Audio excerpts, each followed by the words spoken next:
What if the greatest threat to American democracy isn't the left and it isn't the right? What if it's something much older? Something the founders feared from the very beginning? We'll talk about this. And this is Politics by Jake.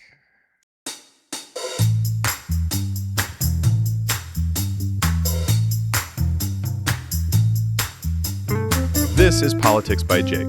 Most commentators merely report events. Jake decodes and reveals the hidden systems beneath the headlines.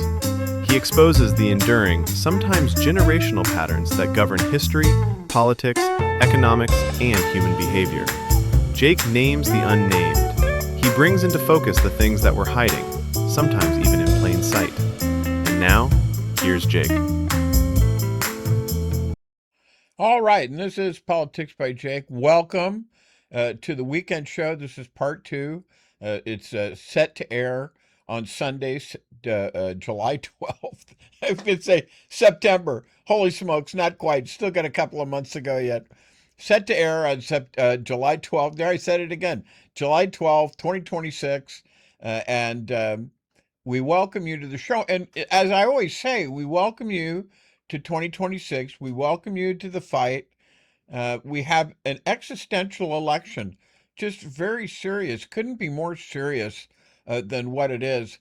And this election determines whether the United States continues as a democracy or even as a democratic republic or totally is captured by oligarchy and technologarchy and corporate interests and turns into an oligarchy with, some democratic aspects to it, or whether it turns into something that's even worse, like a kingship or a dictatorship.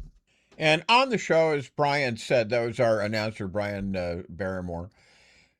On the show, I analyze political and economic situations in the world. And the idea is that you listen to this, it helps you position yourself, it helps you protect yourself. Now, if you like this kind of analysis, I do also one-on-one strategy sessions. You can give me a call. The link is in the description and on the clips, and we can get together, and that'd be great. I'd love to do that. Now, let's talk about, of course, Donald Trump, and there's just so much to say about this guy. I was, I haven't really had the time to do what I wanted to do, which was there was some primary research I did on the fact that Trump is a racist. And he is. He's a racist. The Nixon administration, and I want to tell you more about this. I don't think I'm going to be able to do it, but I'm going to just throw out a few things here and there so you can get an idea. Because the Trump agenda is on the ballot for November 2026, whether you like it or not, and whether you want things to continue and whether you think that it's going to get worse. If Donald Trump is able to hold on to the Senate and hold on to the House, it's going to be bad. It's going to be hell on wheels. He recently fired, the Supreme Court handed him a decision, which is bad. It was also mimicked by the Tennessee Supreme Court, which basically said that the executive had complete control over hiring and firing on federal committees. And so he dismissed everyone, basically fired them on the bipartisan Federal Elections Committee. You know that Donald Trump thinks that something is up. He knows what's in the wind. He knows he's got to hold on to power and he's going to be desperate. And he doesn't care about doing these kinds of things. They don't bother him at all. This is not a democratic person. Getting back to the racism thing, well, I mean, he was sued. That This is the thing that cracks me up. Of all administrations, the Nixon administration sued him, and it was either 1972 or 1973. You know why? Wouldn't let African Americans into his projects. And at that time, his father, Fred, was alive, so they sued them. And I've speculated before that this is one of the reasons that it's been stated by Donald Trump that everything's so unfair. I've been treated so unfairly. And, Donald Trump hasn't been treated unfairly. We'll probably talk about that a little bit more on the show. This is probably the genesis of it. In 1972, in the Nixon administration, of all things, that's like the old saying, Nixon can only go to China. Only someone like Nixon could sue Donald Trump for racism, or the administration. So anyway, and there are various other aspects of this that I will bring to your attention. But I want to, because this is a person, he's a terrible person. He shouldn't be involved in government. And of all of the ad hominem attacks, and I do them. I do the ad hominem attacks, which I attack him as a person because he's worthy, he's a public figure, and I mean that's the job. You're going to get attacked like that. There are legitimate reasons why he should not be allowed to continue with the power that he should, and that the palace courtiers and that the seekers of access to power, to Donald Trump, who will bend over marvelously, amazingly, to do his will, and hold his coat while he does the raping, and look the other way while he does the raping and the pillaging and the plundering of the treasury, and while he engages in foreign policy with an eye towards acquisition and graft. This is a guy who shouldn't be in government, because everything he does is going to be for himself and the enrichment of himself and his family, especially his sons, to the tune of billions of dollars. And he doesn't care about you, you maggots. He doesn't care about you. One of the things that he said once was that if he ever ran for office, he would run as a Republican, because the Republicans, he said, are the dumbest voters alive. You can tell them anything and they'll believe it. And I'm speaking extemporaneously here. I'm not citing chapter and verse. This is the great thing about the internet. Back in the 60s and the 70s, when the internet was not even thought of, it was important to reference these statements. Otherwise, it could be that you were saying anything and it wasn't necessarily going to be able to be proven to be true. Now you can check all of this stuff out. So I urge you to do so. And a person like this shouldn't be in office. Trump is selling his office just in case to the highest bidder, because this is, his mentality. He thinks it's normal.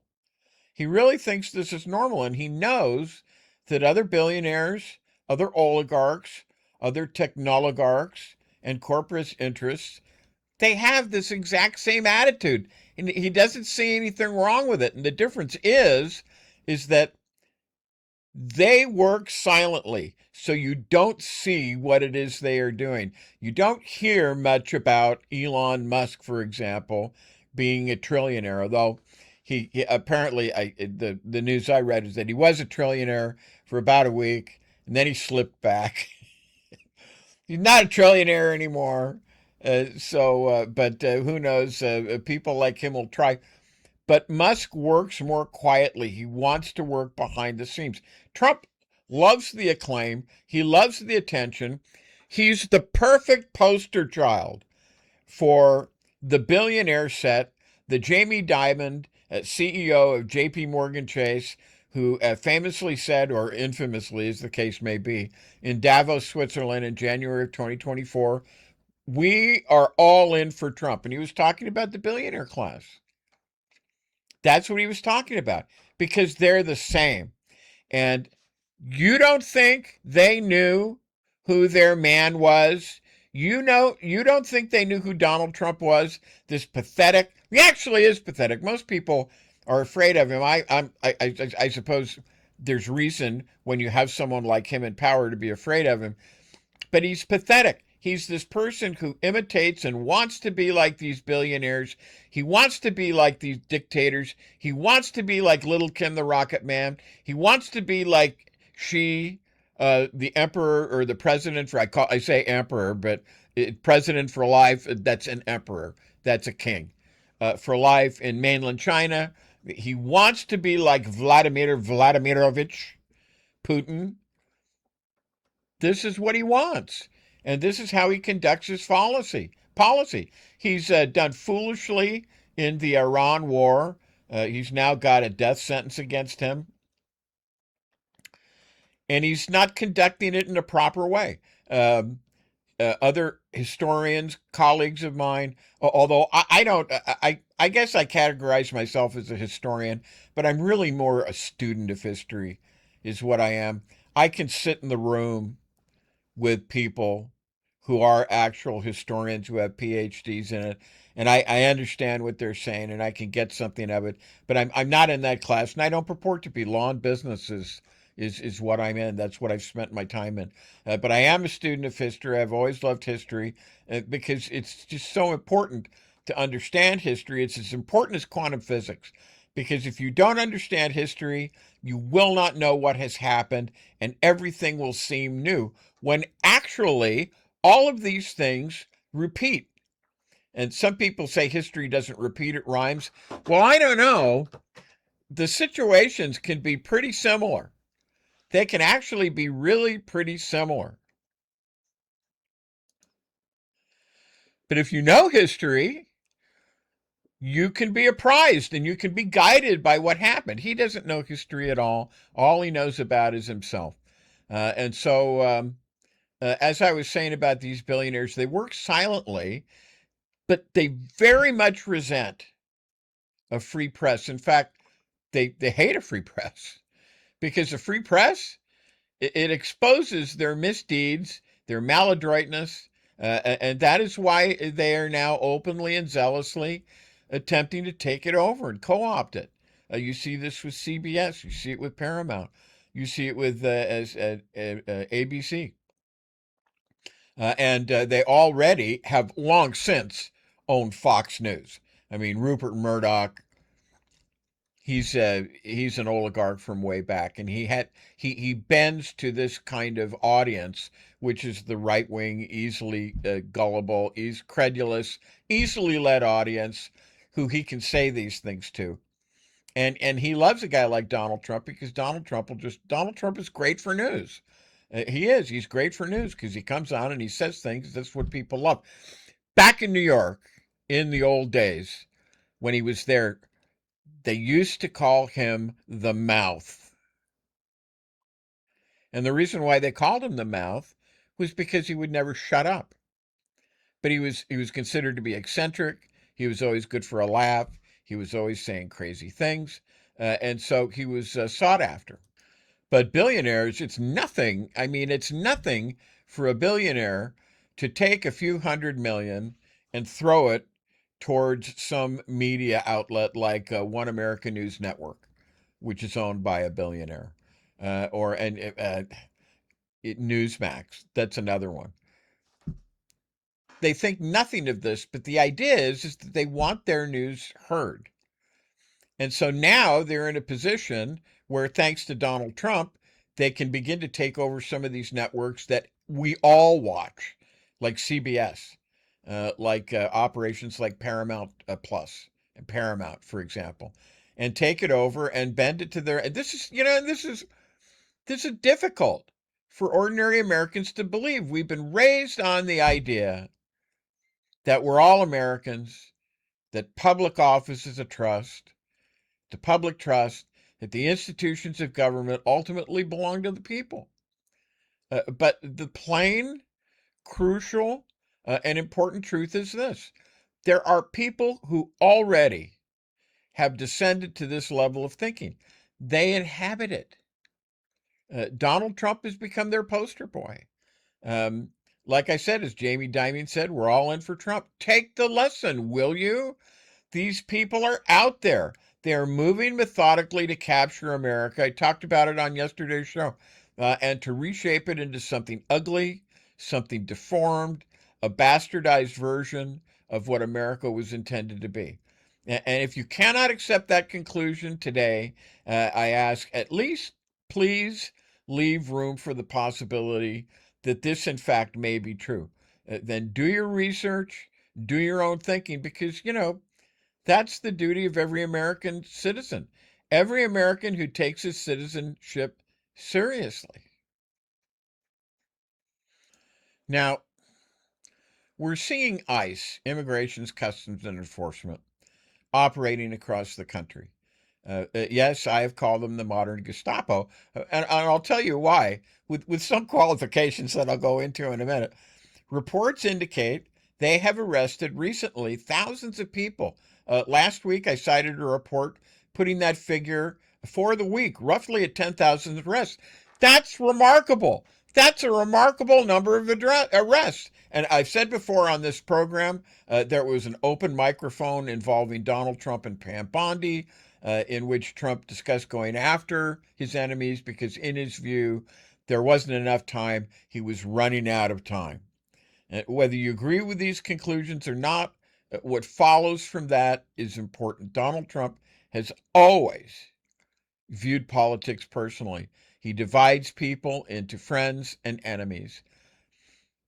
And when government begins operating from that premise, we should all be paying attention. We know who these people are.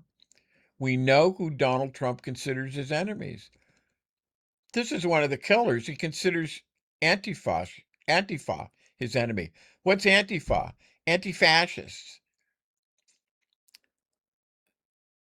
The United States is the most anti-fascist nation in the world. It's the most anti-fascist nation the world has ever seen. And yet, these are his enemies. And there is no Antifa organization per se. But this is considered one of his enemies, and he will arrest these people using the power and the auspices of ICE.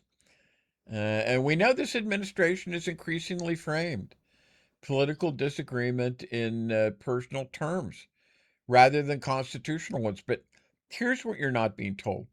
These operations are making mistakes. They're making serious mistakes. They're detaining the wrong people. They just recently arrested a nun. And they arrested a nun. They're being sued. In some cases, they released her. In some cases, they've attempted to detain people who turned out to be law enforcement officers themselves because they look suspicious, including in one instance, it came to my attention, a police captain. I think they tried to arrest a judge. Those mistakes have consequences. They cost money. And who ultimately pays? We do, the taxpayers. Now, look, when they sue and a settlement is reached, who pays it? The taxpayers. You pay it. None of that means that these operations are going to stop. Quite the contrary. If anything, it demonstrates what happens when ideology begins to override judgment. That's the danger. That's the danger. I've said on this program before that there are some things which tragically never seem to disappear, and one of them is racism. I talked about Donald Trump as a racist, which he definitely is. And I promise we'll get into that more. But racism is just the evil gift that keeps on giving. Generation after generation, decade after decade, it simply refuses to die. It changes its language, it changes its appearance, but it survives. And when propaganda feeds that impulse, when fear feeds that impulse, when politics rewards that impulse, you begin to see the results. And this is what concerns me. Not simply today's headlines, but the forces underneath them, because history teaches us that when prejudice becomes institutionalized, when it acquires political protection, the costs are borne not only by its victims, but by the entire society, financially, politically, morally. And that's where we're at today. More of Politics by Jake after this. We'll And be now right here's back. a word from one of our More of sponsors, Politics by Wayne Jake Consulting. after this. Hi, this is Jake with Twain Consulting. Let's be blunt, shall we? America is litigious. It's unstable and it's financially weaponized. If your name is on everything you own, you're a sitting duck. At Twain Consulting, we help you vanish legally, ethically, and permanently. From land trusts to layered LLCs, we teach you how to restructure your assets so the predators can't see them and can't touch them. This isn't a loophole. It's a strategy that the wealthy have used for decades. Isn't it time you got the same protection? Call Twain Consulting at 805-380-5699 or visit us online. Protect what's yours before someone else claims it. And now let's get back to Jake and Politics by Jake.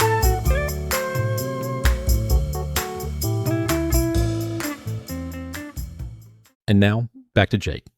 Now, there's a passage of scripture, because I know I have my Christian friends, Christian evangelicals, Christian Zionists. I come out and I attack you guys because I talk about how you look at what's going on in the Middle East, and that's your news. You don't listen to politics. You do listen to Politics by Jake, because sometimes you get mad at the things I say, and it's like Howard Stern. You've got to hear what I'm going to say next.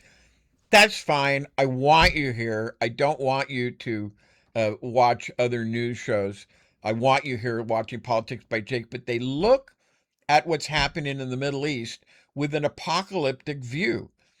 They want there to be the end of the world. They want there to be this destruction. You know, if you've read the scriptures, if you've read the book of Revelation, if you've read the book of Ezekiel to a lesser extent, the book of Daniel, you know that these end of the world scenarios that are spoken of by the biblical prophets, they come with great destruction, with great blood, with great horror, with great misery, with great loss of life and great sadness.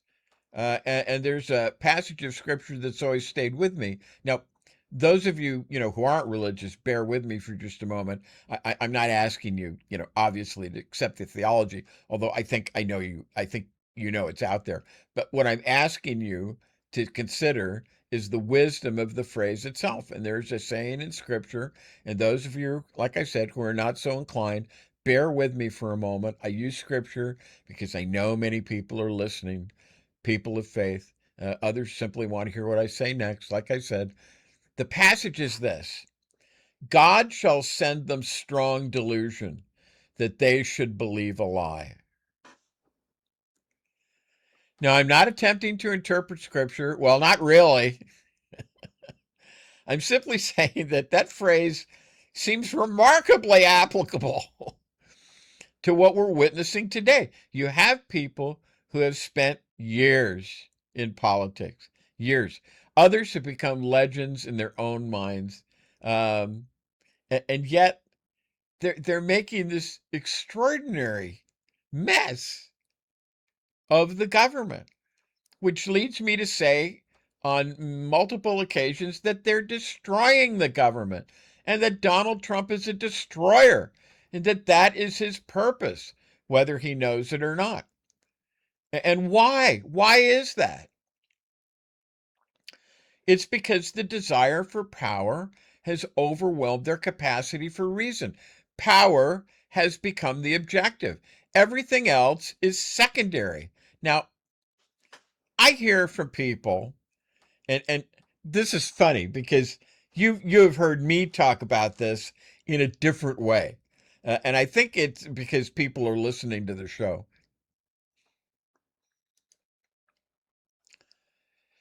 You have people who have spent years in politics. Others have become legends in their own mind, and yet they're making an extraordinary mess of the government. Why? Because the desire for power has overwhelmed their capacity for reason. Power has become the objective. Everything else is secondary. Now, I hear from people who say there ought to be a Nuremberg tribunal for Democratic leaders. Some say Democratic leaders should be executed. Others say their followers should spend the rest of their lives in prison. And they say these things with a straight face. Where does that kind of thing actually come from? It comes from years from propaganda, years of agitation, years of encouraging people to see political opponents not as fellow Americans with different ideas, but as enemies. And I've played some of those clips on this program. You can find them on Politics by Jake. One gentleman insisted that Donald Trump is the hand of God. He even cited Reverend Sung Moon Moon in support of that proposition. Whether you agree with that, that is the point. That's besides the point. The point is that these beliefs exist. They influence people.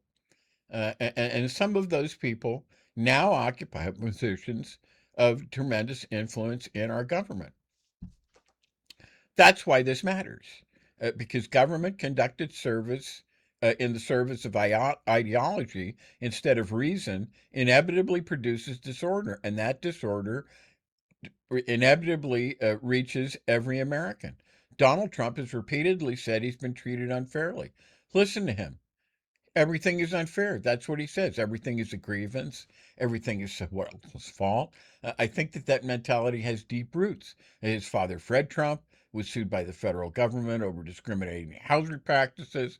Donald Trump has never seemed to accept the legitimacy of that intervention. Instead, he's carried that sense of grievance with him throughout his public life. Everything comes back to the same refrain. I've been treated unfairly. And I've often said that Donald Trump seems to live either in his own injured ego or he inherited from his father. Whether that's psychologically accurate, that's for others to decide. But the pattern is unmistakable. He behaves like a man who believes he is settling old scores, not just political scores, personal scores.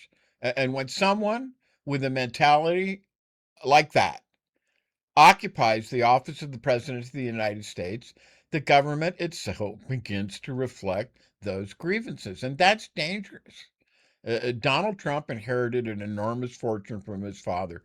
He had opportunities that very few Americans ever receive. Yet business after business failed. Trump steaks, Trump vodka, Trump University, one venture after another.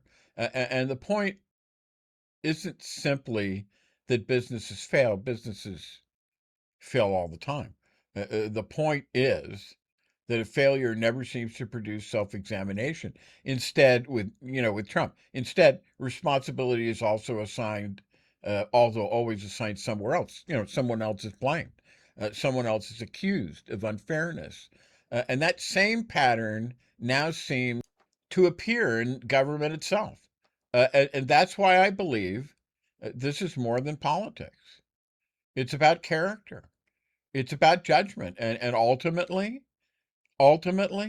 it's about fitness for office. And for that reason, I've said there needs to be a reckoning. I've used the phrase Nuremberg Tribunal by way of analogy.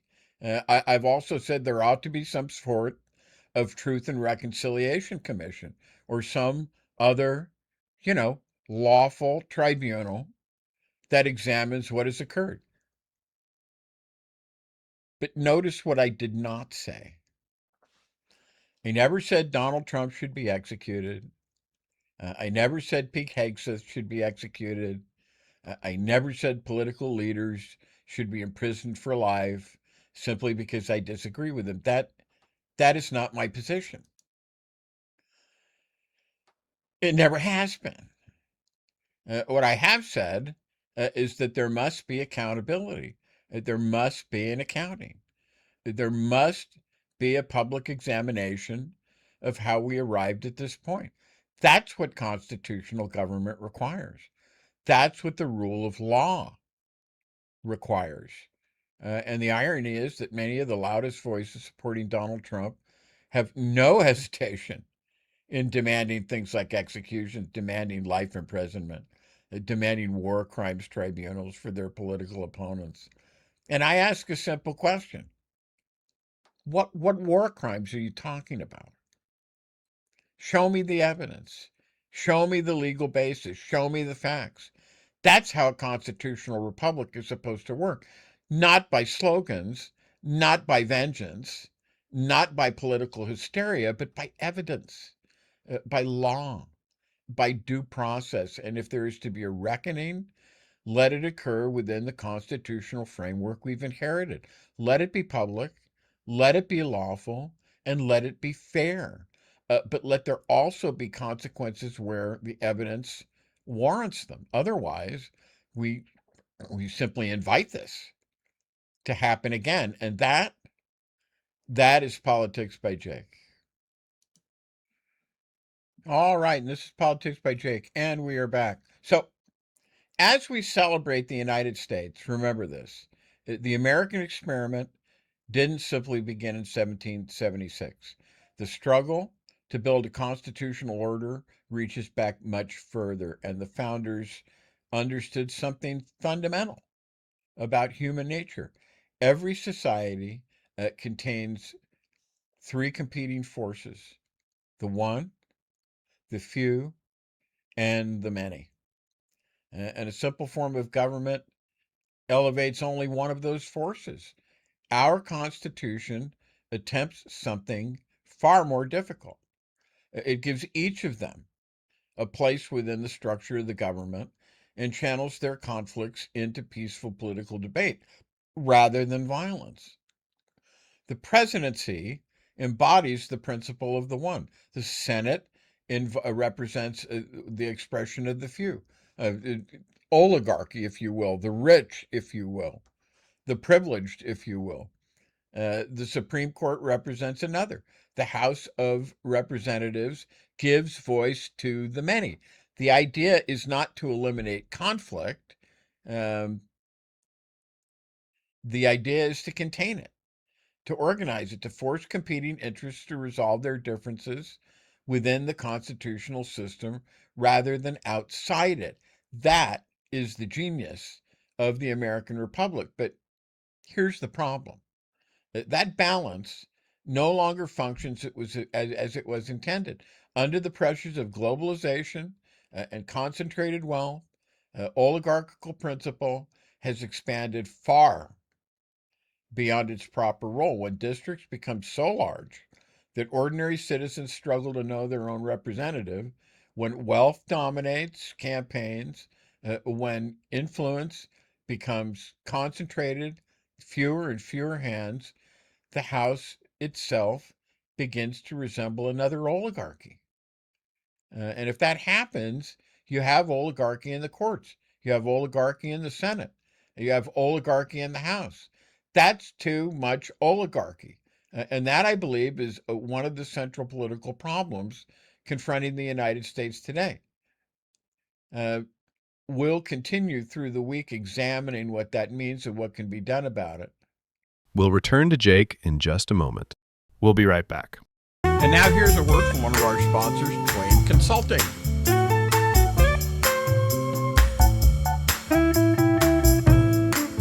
Hi, this is Jake with Twain Consulting. Imagine, if you will, having the power to disappear from the prying eyes of creditors, identity thieves, nosy strangers, all while protecting what you've worked so hard to build. That's what virtual invisibility offers. It's not magic. It's smart legal and business strategy to shield your assets and privacy so you can live free, confident, and in control. Most people think that asset protection is only for the ultra-wealthy, but it's for anyone who wants peace of mind and financial security, including you. Don't wait until it's too late. Take control now. Call me at 213-465-0639 or go to facebook.com/Twain Consulting to learn how virtual invisibility can protect you and your family, because when you're invisible to risk, you're unstoppable. Now let's get back to Jake and Politics by Jake.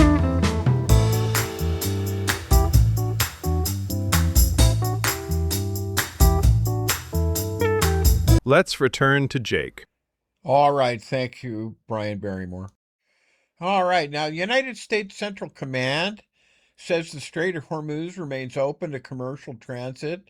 Safe passageways have been established. This is kind of interesting. You would expect that the United States military would try to find a way out of this 14-point thing where Iran would control the straits. Um, alternate pathways have been established for commercial shipping. The only exception, according to the United States policy, involves vessels violating the blockade against Iran. Hundreds of ships have reportedly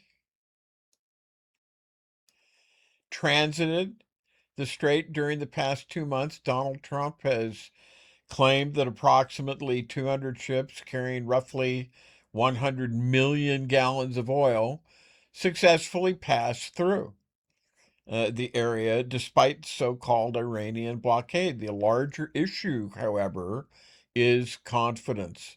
Confidence in the shipping lane, confidence in maritime insurance, and confidence that commerce can continue without interruption.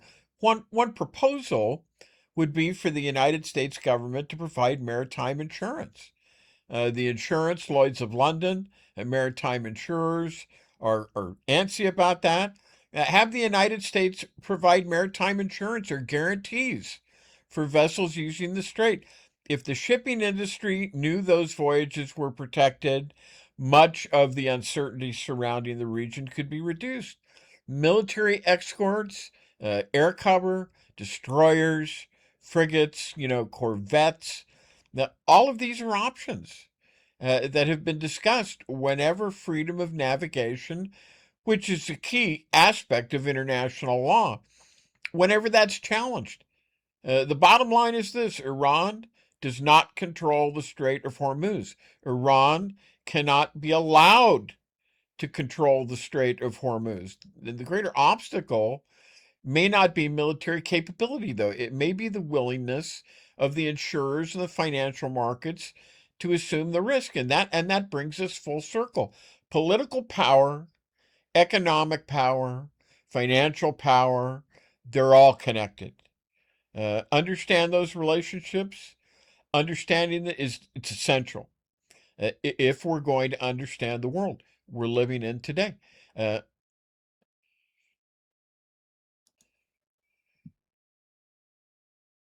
okay. In the time we've got left, I don't know if I can even get through this or not, but we're going to try. Let me say, I am absolutely, positively for the United States of America. I stand for the Republic, but I want to comment on something. You hear this all the time. You hear it on both sides. Um, there are those who say, Benjamin Franklin said, you have a republic if you can keep it. Now, that's not exactly what he said word for word. I don't want to allow as how that's that way, but it's pretty close. That's pretty close to what he said. The problem is what people do with it.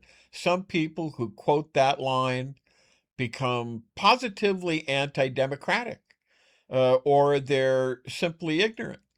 They never get much beyond History 101, just the survey course. Maybe they've been indoctrinated into sovereign citizen ideology or certain patriot ideologies, and they've persuaded themselves that, because everybody talks about democracy, that somehow, this is constitutional heresy. Because Franklin said, we have a republic, and they become absolutely balls to the wall against the very idea of democracy. That's wrong. But so too are the people who insist this is a democracy. Well, to which I would say, well, yeah, and also no, because democracy doesn't mean today what it meant in ancient Greece. There was much closer to direct majoritarian rule, what many people would simply call mob rule. And here's where I stand. I stand for the republic, which is, as I've said many times, it's a hybrid. It is both a democracy and a republic. That is part of its genius. That, as the saying goes in the movie, that is the beauty of it. That is part of its beauty. So, have we got that now? My patriot friends, my sovereign citizen friends, I definitely have, and my Christian sect friends who embrace this kind of thinking. Do you understand what I'm saying? It is a democratic republic. Although I will admit, these days, it sometimes looks more like a democratic oligarchy. But oligarchic elements have always existed. They always have. They always will. There's no getting around that fact. I mean, that's just the case. But that isn't the proposition. The proposition isn't that Western civilization is perfect. No, and this is important. Pay attention to me for this. It's almost exactly the opposite. Western civilization is deeply, deeply imperfect. But compared to the available alternatives, it has produced an unparalleled framework for liberty, for self correction, for constitutional government, and human flourishing. And that reminds me very much of the observation attributed to Winston Churchill. Democracy is the worst form of government, except for all the others. I think that's exactly how civilization should be judged, comparatively, not utopianly. Judge them by what they actually produce, not by what they promise, not by what they aspire to, not by what they claim. Judge them by what they actually produce. Now, let me put a name on something you've probably been seeing for years. Um, you hear it on MSNBC, you hear it on college campuses, you hear it from commentators, you hear it from politicians, you hear it in newspapers and magazines. You hear it repeated so often that after a while you begin to think these are simply isolated opinions held by isolated people. They're not. They're manifestations of an intellectual movement. The movement has a name. It's called postmodernism. Now, before your eyes glaze over and you think, oh my God, politics by Jake has suddenly become philosophy by Jake, bear with me, all right? Bear with me, because I think this explains an extraordinary amount about our politics today. Have you ever noticed that certain conclusions seem to come up over and over again? Western civilization is uniquely oppressive. Really? Western civilization is uniquely guilty. The enemies of Western civilization are somehow presumed to possess superior moral standing. You have Rousseau's Noble Savage, where the less society, the better. Traditional institutions are presumed guilty until proven innocent. The United States is assumed to be the principal source of disorder in the world. Israel is presumed to be the aggressor, regardless of the circumstance. The West is continually judged by its failures, while many of its adversaries are judged by their aspirations. These don't simply happen to be similar opinions.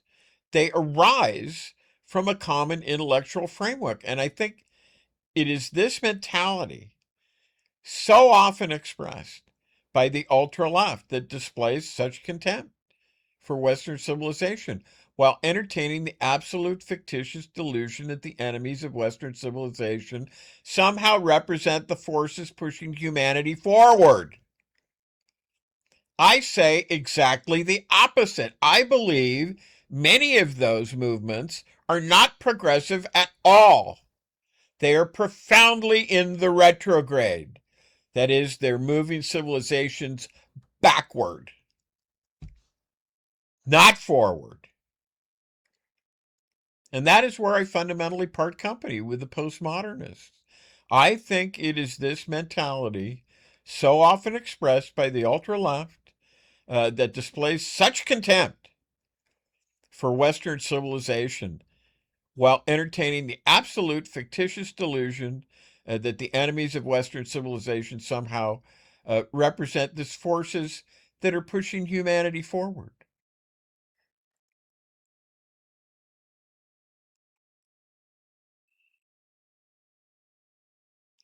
And I think this mentality ultimately traces back to an old romantic notion that long predates postmodernism itself, and it is the Rousseau-esque idea. And I just mentioned this a moment ago.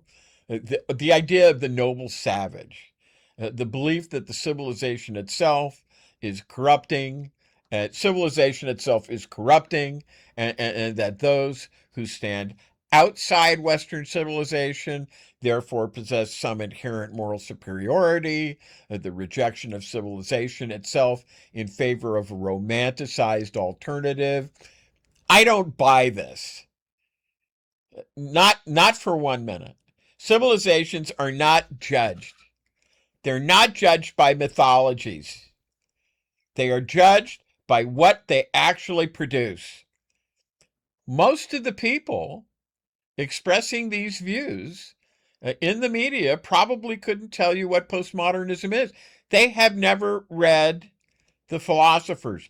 They have never studied the movement. They have simply absorbed its assumptions. They are looking at the world through a lens without realizing they are looking through a lens at all. Now, I think there are two different kinds of people advancing these ideas. There are those who have absorbed them, like I say, almost unconsciously. And then there are those who know exactly what they're doing. And the latter are the propagandists, the predators, the jackals, the willing tools of degraded regimes who promote the enormous lie that systems built upon repression, censorship, political imprisonment, religious coercion, and the suppression of dissent are somehow morally superior to the constitutional traditions of the United States of America and the nations that have adopted similar philosophies, you know, similar philosophies of government. That distinction matters because not everyone repeating these ideas understands where they came from. Now, here's where I part company with them. Western civilization deserves criticism. It deserves criticism. Every civilization deserves criticism. No civilization has clean hands. None. But I just reject the idea that criticism requires us to romanticize the alternatives. I'm reminded of the philosophy that underlay one of my favorite television series growing up, The Defenders. Its message was never that our legal system was perfect. Its message was that our legal system had to be judged against the available alternatives, which, it argued, were so much worse. More of Politics by Jake after this. And now here's a word from one of our sponsors, Twain Consulting. Hi, this is Jake with Twain Consulting. Let's be blunt, shall we? America is litigious. It's unstable, and it's financially weaponized. If your name is on everything you own, you're a sitting duck. At Twain Consulting, we help you vanish legally, ethically, and permanently. From land trusts to layered LLCs, we teach you how to restructure your assets so the predators can't see them and can't touch them. This isn't a loophole. It's a strategy that the wealthy have used for decades. Isn't it time you got the same protection? Call Twain Consulting at 805-380-5699 or visit us online. Protect what's yours before someone else claims it. And now let's get back to Jake and Politics by Jake.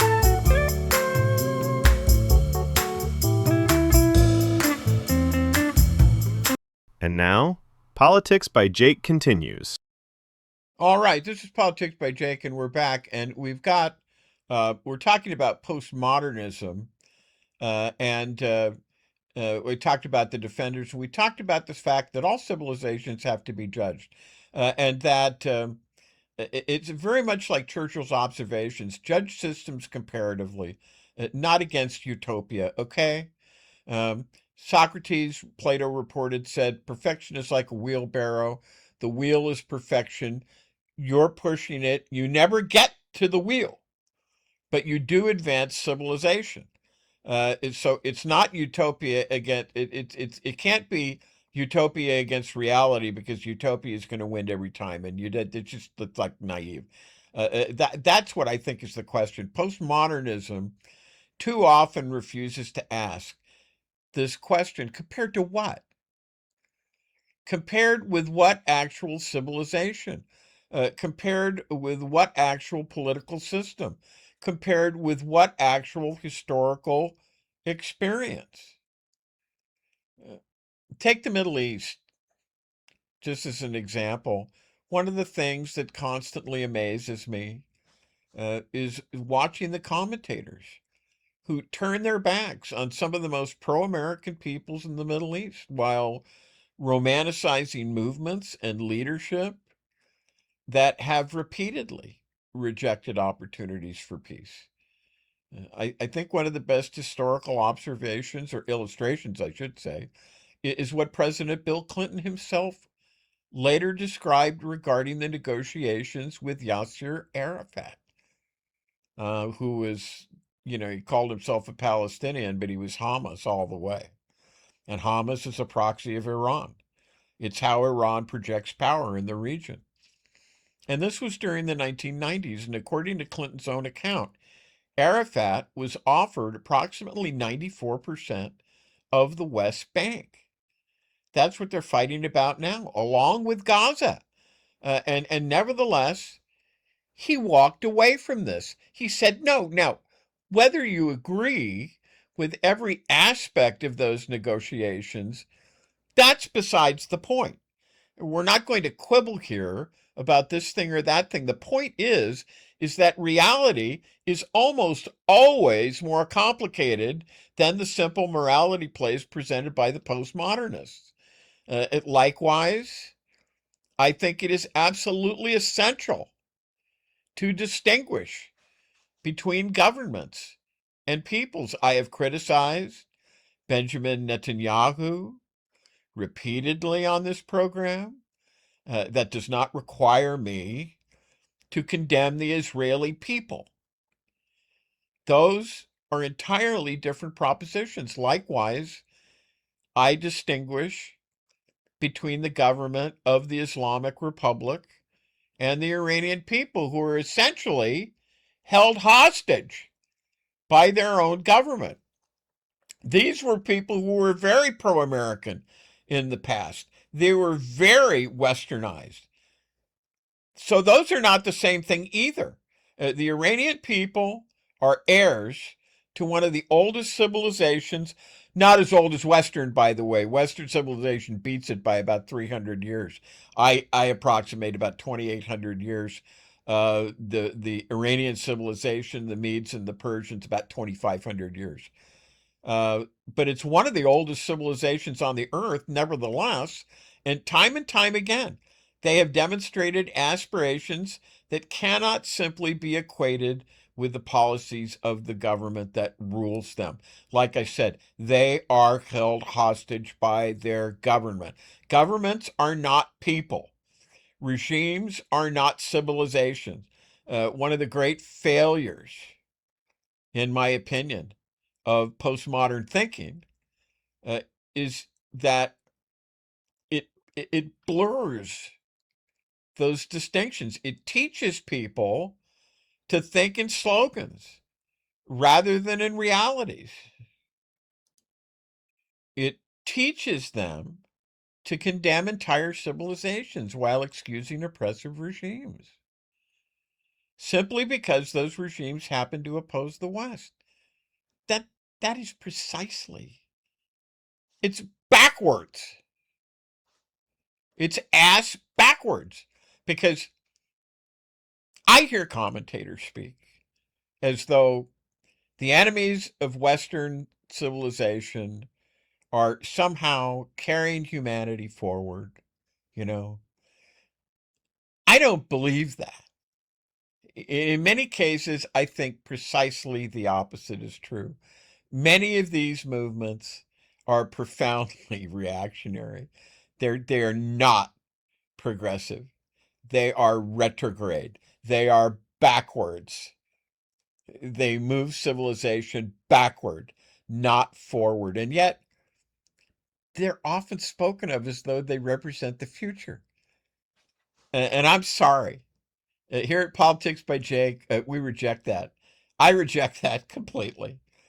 I believe one of the great intellectual mistakes of our time is confusing opposition to Western civilization with progress. Uh, they're not remotely the same thing. One of the reasons I spend so much time on this program talking about systems instead of merely events is because I want to give a name to the forces operating beneath the headline.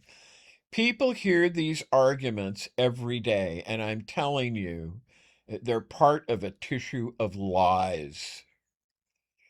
What they are almost never is, they're almost never told that these arguments arise from a coherent intellectual tradition.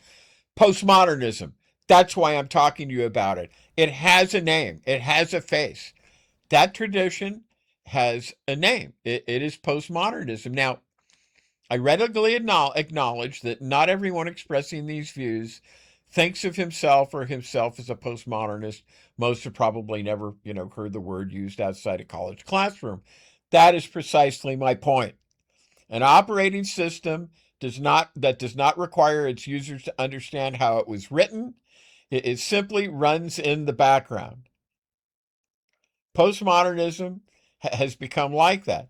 Not merely a philosophy, an atmosphere, a coffee clash atmosphere, if you will, a lens, a way of organizing reality before the facts are ever examined. And once you recognize that operating system, the applications suddenly begin to make sense.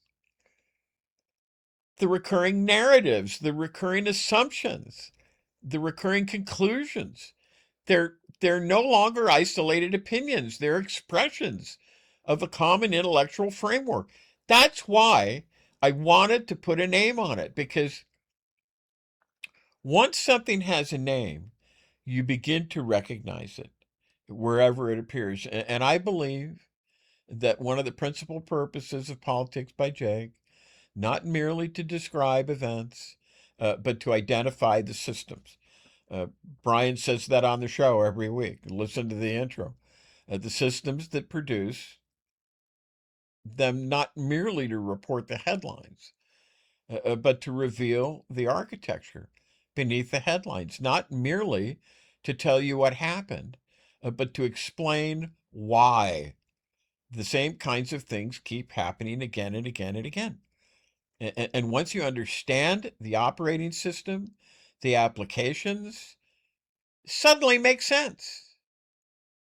And that is Politics by Jake.